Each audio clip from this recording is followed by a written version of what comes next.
आप सभी कक्षा 7वीं के सभी विद्यार्थियों का स्वागत है हमारे चैनल में। आज की इस वीडियो में कक्षा 7 सामाजिक विज्ञान एकीकृत अभ्यास पुस्तिका 2024-25 का अध्याय देखेंगे, भूगोल का अध्याय 4 यानी कि वायु। पहले के सभी अध्याय अपनी वीडियो में डाल चुके हैं। अगर वो वीडियो आपने अभी तक भी नहीं देखी है तो हमारे चैनल के माध्यम से जाके देख लीजिए। बाकी वीडियो को लाइक करें और चैनल को भी सब्सक्राइब करें, अपने दोस्तों के साथ भी शेयर करना ना भूलें। 4 है हमारा वायु, है ना। वायु यानी हवा, पवन। फिर प्रश्न क्रमांक 1, वायुमंडल में सर्वाधिक मात्रा में पाई जाने वाली गैस कौन सी है? तो यह है बी, नाइट्रोजन। फिर है वर्षा का प्रकार नहीं है। तो देखिए, संवहनी वर्षा होती है, पर्वतीय वर्षा होती है, चक्रवाती वर्षा होती है, पर ये अम्लीय वर्षा नहीं है। ये तो वातावरण में जो हानिकारक गैसेस होती हैं उनके कारण जो है यह अम्लीय वर्षा हो जाती है। फिर है प्रश्न तीसरा, क्षोभ मंडल और मध्य मंडल के बीच पाए जाने वाले वायुमंडल की परत जो है वह ऑप्शन नंबर ए, समताप मंडल। फिर है वायुमंडल में कार्बन डाइऑक्साइड का प्रतिशत कितना है? तो 0.03, ऑप्शन नंबर बी। मौसम संबंधी घटनाएं होती हैं तो ये होती हैं ऑप्शन नंबर ए यानी कि क्षोभ मंडल में। फिर रिक्त स्थानों की पूर्ति कीजिए। वायु सदैव खालिस्तान से खालिस्तान क्षेत्र की ओर गमन करती है, तो वायु सदैव उच्च दाब से निम्न दाब के क्षेत्र की ओर गमन करती है। बी, उत्तरी भारत में गर्म एवं शुष्क खालिस्तान लू कहलाती हैं, तो स्थानीय पवनें जो होती हैं जो कि गर्म होती हैं वो लू कहलाती हैं। सी, पश्चिम से आने वाली पवनें खालिस्तान पवनें कहलाती हैं, तो ये स्थायी पवनें कहलाती हैं। उसके बाद पारादीप एवं कोणार्क के मध्य पाए जाने वाले खालिस्तान जंगल विलुप्त हो गए हैं, तो मैंग्रोव जंगल। फिर ये ऑप्शन नंबर ई, खालिस्तान परत सूर्य से आने वाली हानिकारक गैसों से रक्षा करती है, तो ओजोन परत जो होती है वो सूर्य से आने वाली हानिकारक गैसों से रक्षा करती है। प्रश्न 7वां, वायु किन किन गैसों का मिश्रण है बताइए? तो वायु में nitrogen, oxygen, carbon dioxide, calcium, ozone, argon एवं हाइड्रोजन गैसें जैसी गैसें का मिश्रण है। नाइट्रोजन वायु में सर्वाधिक पाई जाने वाली गैस है। 8वां, स्थानीय पवनें क्या होती हैं? उत्तर में लिख देंगे, स्थानीय पवनें किसी छोटे क्षेत्र में वर्ष या दिन के किसी विशेष समय में चलती हैं। उदाहरण के लिए स्थल एवं समुद्री समीर, यह भारत के उत्तरी क्षेत्र की गर्म एवं शुष्क स्थानीय पवनें हैं। प्रश्न क्रमांक 9 है, आतपन से क्या आशय है? उत्तर में आप लिख लेंगे, आतपन एक महत्वपूर्ण कारक है जो तापमान के यहाँ पे वो होगा के वितरण को प्रभावित करता है। सूर्य से आने वाली वह ऊर्जा जिसे पृथ्वी रोक लेती है आतपन कहलाती है। आतपन की मात्रा भूमध्य रेखा से ध्रुवों की ओर घटती है, इसलिए तापमान उसी प्रकार घटता जाता है।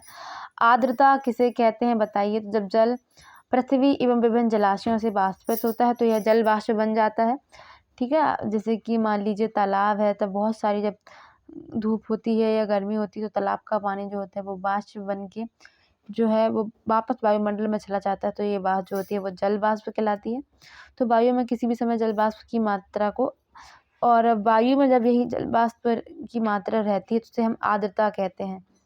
फिर है, पेड़ पौधों को आप अपने जीवन के लिए किस गैस की आवश्यकता होती है? तो पेड़ पौधों को अपने जीवन के लिए नाइट्रोजन गैस की आवश्यकता होती है। वह सीधे वायु से नाइट्रोजन नहीं ले पाते। मृदा तथा कुछ पौधे की जड़ों में रहने वाला जीवाणु वायु से नाइट्रोजन लेकर इसका स्वरूप बदल देते हैं, जैसे पौधे इसका उपयोग कर सकते हैं। 12वां, ग्रीन हाउस गैस कैसे कहते हैं? इसके अभाव में पृथ्वी पर क्या प्रभाव पड़ता है? तो कार्बन डाइऑक्साइड वायुमंडल में फैलकर पृथ्वी से विकिरित ऊष्मा को पृथ्वी पर रोककर ग्रीन हाउस प्रभाव पैदा करती है। तो देखेंगे किस प्रकार ये हमारा वायुमंडल है। यहाँ पे मान लीजिए यहाँ पे कार्बन डाइऑक्साइड गैस है, तो ऊपर से जो प्रकाश की ऊष्मा आती है, ठीक है, वो हमारे पृथ्वी में आती है, वायुमंडल में आती है। फिर नीचे जो है वो जो है ये कार्बन डाइऑक्साइड वो नीचे तो आने देती है इन विकिरणों को, पर जब ये पृथ्वी के साथ टकराकर वापस लौटते हैं, है ना, तो ये जो यहाँ पे कार्बन डाइऑक्साइड की जो परत बनी हुई है ये जो इन विकिरणों को वापस वायुमंडल में नहीं जाने देता। तो क्या करती हैं, ये जो यहाँ से आई फिर ये वापस जाने के लिए फिर मुड़ी, तो पर वापस जाने के लिए ये यहाँ पे एक रेखा का कार्य करता है, मान लीजिए सतह का, जैसे यहाँ से फिर ये टकराकर फिर वापस जो है वो वायु यहाँ पे पृथ्वी की सतह पर लौट आती हैं।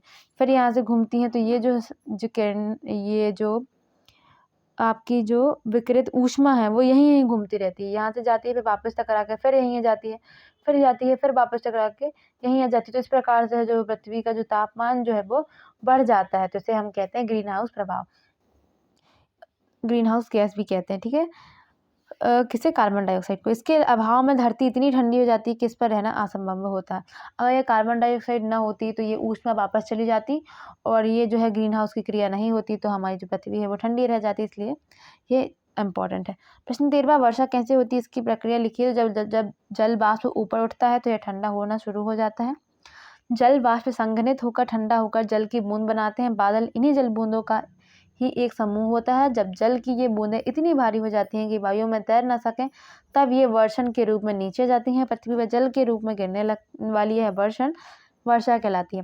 14वां, पेड़ काटने से पृथ्वी पर वायु का संतुलन किस प्रकार बिगड़ जाता है। तो जैसे जैसे अधिक से अधिक पेड़ काटे जाते हैं, वाष्पीकरण का स्तर बाधित होता जाता है, जिससे हवा में नमी सूख जाती है और जल चक्र का संतुलन बिगड़ जाता है। पेड़ काटने से पृथ्वी पर कार्बन डाइऑक्साइड एवं ऑक्सीजन गैस का संतुलन बिगड़ जाएगा, जिससे मानव जीवन पर महत्वपूर्ण प्रभाव पड़ेगा। फिर है 15वां, हरे पादप अपने भोजन का निर्माण किस गैस के प्रयोग से करते हैं। तो हरे पादप अपने भोजन के निर्माण में CO2 गैस का प्रयोग करते हैं और ऑक्सीजन गैस वापस जो है दे देते हैं, यानी कि वापस वायुमंडल में छोड़ देते हैं। मनुष्य और पशु CO2 जो है वो बाहर निकालते हैं और ऑक्सीजन अंदर लेते हैं।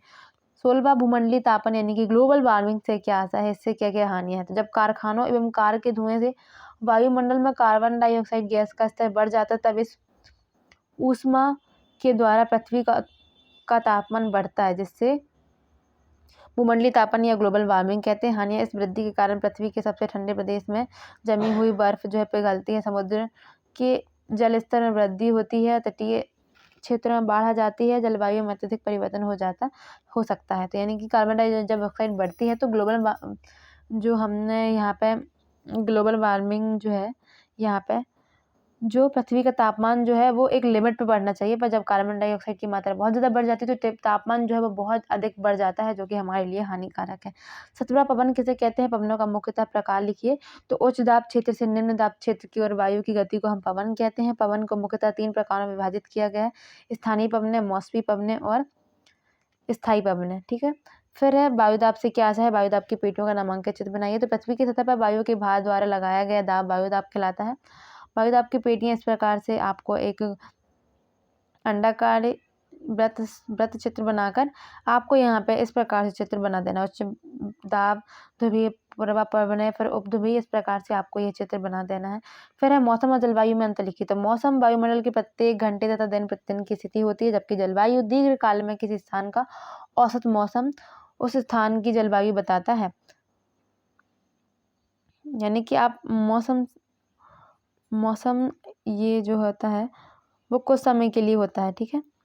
यानी कि प्रत्येक घंटे या दिन प्रतिदिन मौसम कुछ समय के लिए होता है, जबकि जलवायु दीर्घकाल यानी कि लंबे समय के लिए हो सकती है, ठीक है। मौसम दिन प्रतिदिन की स्थिति और वातावरण में होने वाले परिवर्तन, जबकि जलवायु एक निश्चित समय अवधि में किसी स्थान की औसत स्थिति को संदर्भित करता है। वायुमंडलीय परतों का नामांकित रेखा चित्र बनाना है आपको।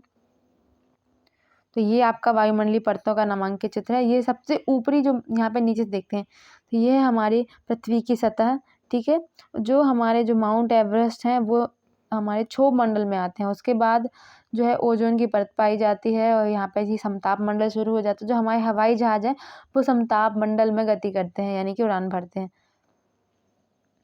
समताप मंडल के बाद समताप सीमा जाती है। यहाँ पे आपको ऊंचाई दी गई है किलोमीटर में कि 10 किलोमीटर की सीमा तक क्षोभ मंडल, फिर 40 किलोमीटर की सीमा तक समताप मंडल, उसके बाद जो है 50 से 80 किलोमीटर की सीमा पर मध्य मंडल।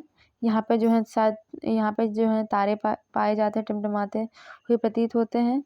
फिर उसके बाद है बाह्य वायुमंडल 85 से 100 तक, और उसके बाद है बहिर्मंडल, ठीक है। तो ये थी आज की वीडियो पसंद आई तो वीडियो को लाइक करें, चैनल को सब्सक्राइब करें। मिलेंगे अगली वीडियो में, तब तक के लिए धन्यवाद।